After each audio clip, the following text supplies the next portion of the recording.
नीलातुङ्गस्तनगिरितटी सुप्तमुद्बोध्य कृष्णं पारार्ध्यं स्वं श्रुतिशतशिरः सिद्धमध्यापयन्ती स्वोच्छिष्टायां सजिनिगलितं यावलात्कृत्य भुङ्क्ते गोदा तस्यै नम इदमिदं भूय एवास्तु भूयः।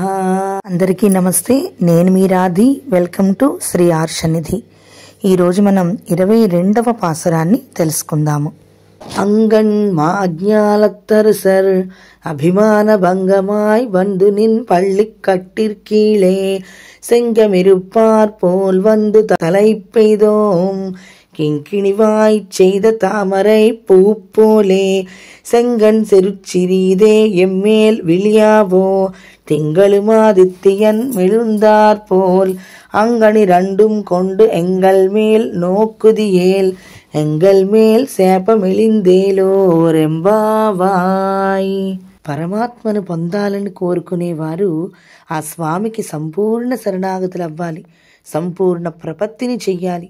స్వామి పాదాల చెంత వాలి, నీవు తప్ప మాకింకెవరూ దిక్కులేరు, మేము పూర్తిగా నీవారమే అనేటటువంటి శరణాగతి చేసి ఆ పాదాలను ఆశ్రయించాలి అని చెప్పి ఆండాళ్ తల్లి బోధిస్తోంది. ఈ మాలికలోని ఆ స్వామికి తన యొక్క శరణాగతిని తెలియజేస్తోంది. మనిషి వస్తువులపై ఏర్పరచుకున్న అభిమానము ఎప్పటికీ వాటిని పట్టుకుని వేలాడుతూనే ఉంటాడు. అవి దానికోసం ఎంత దుఃఖాల పాలైనా సరే. ఒక మహానుభావుడు ఉండేవాడట. ఎంత సంపదలు అనుభవించాడంటే ఏనుగు ఎక్కి ఎప్పటికీ పైకి చూసేవాడట, కిందికి చూడటం కూడా మర్చిపోయాడట. అంటే అంత సంపాదన అయిపోయిందనమాట. అంటే ఏనుగు ఎక్కి కూర్చుని పైకి చూసే, కిందకి కూడా కాదు, పైకి చూస్తే ఎంత హైట్ ఉంటుందో అంత సంపాదన కలిగినటువంటి మహానుభావుడు. వీడి దయ కోసమని చెప్పి రారాజులే వీడి పాదాల వద్ద వాళ్ళ కిరీటాలు ఉంచేవారట.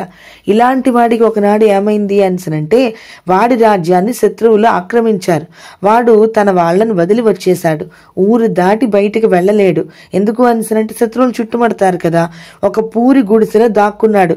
ఇంకెవరికైనా తెలిస్తే వాడికి వాడి యొక్క అహంకారం, అభిమానం అడ్డొస్తుంది. తినటానికి అడుక్కోవాలంటే పగలు బయటికి రాలేడు.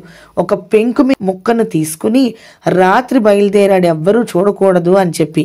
అది కూడా వెలుతురు ఉండదని ఇండ్ల చూరు కింద నడుస్తూ వెళ్ళాడు. అక్కడ ఒక పిల్లల కల కుక్క పడుకుని ఉందిట. వీడేదో చేయడానికి వచ్చాడు అని చెప్పి వీడి కాలు పట్టుకుని కరిచిందిట.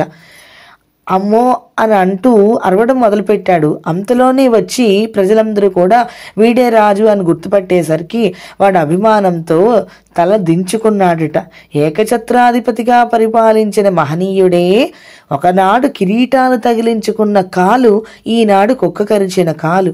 ఒకనాడు బంగారు పాత్రలలో తినేవాడు ఇప్పుడు చితికిన పెంకు ముక్క చేత పట్టుకున్నవాడు. అంటే ఎవరైతే అభిమానం పెంచుకుంటారో వాళ్ళ బతుకుల మీద, వాళ్ళ బతుకులు ఇలా ఉంటాయి అని చెప్పడానికి ఆళ్వారులు ఈ కథను చెప్పారు. మనిషి వస్తువులను సంపాదించడం, వాటిని అనుభవించడం తప్పు కాదు. కానీ అవి నా వల్లే వచ్చాయి అని అనుకోవడం తప్పు. అవి వాడిచ్చిందే అని అనుకుంటే, పరమాత్మ ఇచ్చింది అవన్నీ కూడా మనకు పరమాత్మ ఇచ్చాడు అనుకుంటే అవన్నీ మనకు సుఖంగా ఉండేటట్టుగా చేస్తాడు.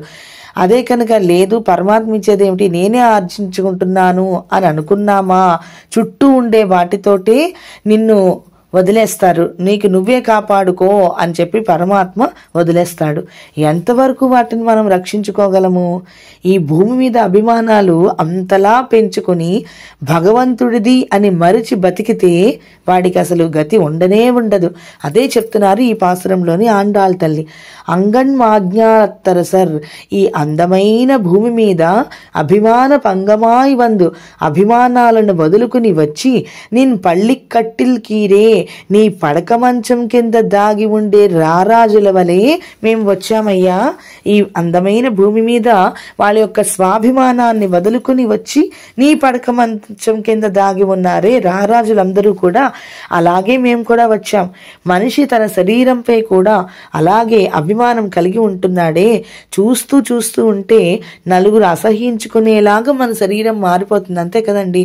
పుట్టినప్పుడు ఒకలా ఉంటాము, మధ్య వయసులో ఒకలా ఉంటాము, ఆ తర్వాత వృద్ధాప్యం వచ్చాక వేరేలాగా ఉంటాం. చూస్తూ ఉండగానే మన శరీరంలోని రకరకాల మార్పులు వస్తాయి. ఈ స్వాభిమానాన్ని మనిషి వీడాలి. అన్నీ భగవంతుడిచ్చినవే అని భావించాలి. ఈ దేహాలపై అభిమానాలు పెంచుకుని ఈ ప్రకృతి మండలంలో సంచరిస్తున్నామో ఆ అభిమానాలను అన్నీ వదులుకొని నీ పద సన్నిధి చేరామయ్యా. ఎవరైనా సరే వదులుకుని రావాల్సిందే. చతుర్ముఖ బ్రహ్మాదులకు అన్ని లోకాలను వదులుకుని రావాలంటే అది ఎంత కష్టం. కానీ తరించాలి అంటే ఆయన కూడా వదులుకుని రావడం తప్పదు. ఇక ఇదంతా కూడా ఈ పాసురం అంతా కూడా స్వామికి శరణాగతి చేయడమే. సంగం ఇరుప్పార్ పోల్. అయితే వాళ్ళు ఒంటరిగా ఉంటే ఎవరైనా శంకిస్తారేమో అని చెప్పి గుంపులుగా వచ్చి నీ మంచం కింద దాక్కున్నారు ఆ రాజులు. అలాగే మేము కూడా గుంపులుగానే నీ వద్దకు చేరాం. వందు తలై పెయిదోం. ఈ చేరటం కూడా మాకు ఎంత ఆశ్చర్యంగా ఉంది అంటే ఇది మా ప్రయత్నం కాదు సుమా. దురభిమానంతో మేమేం తప్పించుకుని తిరుగుతూ ఉంటే మాపై లేని సుకృతాలు మా మీద ఆరోపణ చేసి మాకు ఎంతలా ఉపకారం చేశావు అసలు. అంటే మేము నీ దగ్గరికి రావడం ఏమిటి అనేటటువంటి దురభిమానంతో మేమున్నాం. కానీ నువ్వు మా యొక్క సుగుణాలనే చెప్తున్నావు, మేము చేసిన మంచి పనులను మాత్రమే చెప్తున్నావు. వీళ్ళు ఎంత మంచి పనులు చేశారో తెలుసా మీకు అని చెప్పి ఒక్కొక్కరి గురించి మేము చేసిన మంచి పనులను గురించి చెప్తూ ఆరోపిస్తున్నావు. మాకు ఎంత ఉపకారం ఎలా చేస్తున్నావు స్వామి.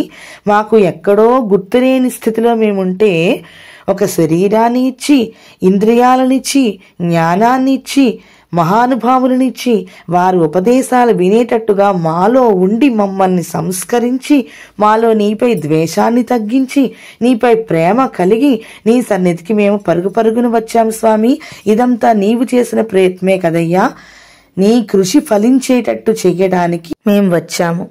అంతే కదండి. ఇప్పుడు మనకి ఈ స్వామి యొక్క అనుగ్రహం చేతనే ఈ మానవ జన్మ లభించింది. అది లేకపోతే మనం ఇవన్నీ చేయగలమా? చేయలేం కదా. కాబట్టి ఇదంతా కూడా నీ దయే, మాది ఏమీ లేదయ్యా అని అంటున్నారు. ఇక నీ సన్నిధికి చేరాం, ఇక మాకు ఫలితం దక్కాలి కదా. కింగిణివాయిచ్చేయిద. చిన్నటి సిరిమువ్వ గజ్జలు ఒక గీతగా కనిపిస్తాయే, అలాగ కనిపించే ఆ నేత్రాలని, అంటే స్వామివారి కళ్ళు ఒక చిరుమువ్వ గజ్జలు ఒక గీతలో ఉంటే ఎంత అందంగా ఉంటాయో అంత అందంగా ఉన్నాయట. తామరై పూపోలే పద్మాల్లాగా వికసించి ఉన్నాయి. సెంగన్ సిరుచిరీరే. అందముగా మెల్లిమెల్లిగా ఎమ్మేలు విరియావో మాపై ప్రసరించేటట్లుగా చెయ్యి అని అంటున్నారు. అంటే స్వామివారి కళ్ళు పద్మాలతోటి పోల్చారు కదా. అంటే పద్మం మెల్లిగా వికసిస్తూ ఉంటే ఎంత అందంగా ఉంటుంది. అలాగా స్వామి నువ్వు కూడా మెల్లిమెల్లిగా నీ కళ్ళు తెరిచి మాపై నీ చూపు ప్రసరింపచేసేటట్లుగా చెయ్యు అని చెప్తున్నారు. తింగళం ఆదిత్యయునం. తింగళం అంటే చంద్రుడు, ఆదిత్యయునం అంటే సూర్యుడు. చంద్రుడి చల్లటి చూపులాగా సూర్యుడి కాంతిలాగా ఇద్దరు కలిసినట్లుగా ఉంది అంటున్నారు. ఏంటండి అంటే చంద్రుడి చూపు చల్లగా ఉంటుంది, సూర్యుడి చూపు వేడి పుట్టిస్తుంది కదా. అలాగా నీ చూపు ప్రేమించే వారికి ప్రేమను కురిపించేటట్లుగా, ద్వేషించే వారికి ప్రతాపం కలిగించేటట్లుగా ఉన్నాయిట ఆ చూపులు. అదేంటండి రెండు ఒక్కసారిగా ఎలా కనబడతాయి? ఒక కంటిలో ప్రేమ, ఒక కంటిలో ద్వేషం కనిపిస్తుందా అంటే అది మనలాంటి సామాన్యులకు సంభవం కాదేమో, కానీ సాక్షాత్ శ్రీమన్నారాయణుడికి సంభవం కాకుండా ఉంటుందా? అసంభవం అనేటటువంటిది ఏదైనా ఉంటుందా? అందుకే శ్రీమన్నారాయణుడి ఒక కంటిలోని ప్రేమ, మరొక కంటిలో ద్వేషం రెండూ ఒకటేసారిగా చూపిస్తారట ఆయన. ఏదైనా సరే ఆయనకి సంభవిస్తాయి. ప్రసన్నం ఆదిత్య వర్చసం రామం అంటారు. అంటే సూర్యుడు తన యొక్క ఆధ్యాత్మిక కాంతిని చంద్రుడు చల్లటి చూపులలా ఇస్తే ఎలా ఉంటుందో అలా ఉంటుందట రాముడి చూపులు. అటువంటి చూపులను అలా అందించు స్వామి అని అడుగుతున్నారు. మళ్ళీ ఏమంటున్నారు? అంగన్ ఇరండం. తప్పు. అది ఎందుకు తప్పు అంటున్నారంటే లేదు ఆ కళ్ళు అవే, ఆ కళ్ళను ఇంక వేరే వాటితోటి పోల్చడానికి ఉపమానం లేదు. ఇప్పుడు ఏం చెప్పారు, పద్మనేత్రాలు అన్నారు, లేదంటే సూర్యుడు చంద్రుడితో పోల్చారు కదా, అందుకని తప్పు కాదు. అసలు నీ కళ్ళను వేరే ఉపమానంతో పోల్చడానికి ఏమీ లేదు. నీ కళ్ళు నీ కళ్ళే, దానికి ఇంకా వేరే ఉపమానం ఏమీ లేదు. కొండు ఎంగల్ మేల్, వాటిని మాపై పడేటట్లు చేయు స్వామి. నోక్కు దియేల్ ఎంగల్ మేల్, ఆ చూపులు మాపై పడితే శాపం ఎరింద్, మాకున్న శాపాలన్నీ కూడా తొలగిపోతాయి. ఎలా అయితే అహల్యకున్న శాపం నీ పాదస్పర్శతో పోయిందో మాకు అటువంటి నీ పాదస్పర్శ కావాలి. చంద్రపుష్కరిణిలో స్నానం ఆడితే దక్షుడికి శాపం పోయింది, మాకు నీ కళ్యాణ గుణ పుష్కరిణిలోని స్నానం కావాలి. ప్రతిసారి మహాప్రళయం సంభవించినప్పుడు బ్రహ్మగారి కపాలం పడిపోతూ ఉంటుంది. అది కాకుండా మనకి అందరికీ తెలిసిందే, లింగోద్భవ కాలంలో లింగం ఉద్భవించినప్పుడు బ్రహ్మ తలవైపు ఏది ముందు దాని యొక్క ఆది అంతం ఎక్కడుందో తెలుసుకోవడానికి అని వెళ్తారు కదా. అప్పుడు బ్రహ్మ అబద్ధం ఆడితే శివుడు బ్రహ్మ తలను తెగదీసేస్తాడు కదా.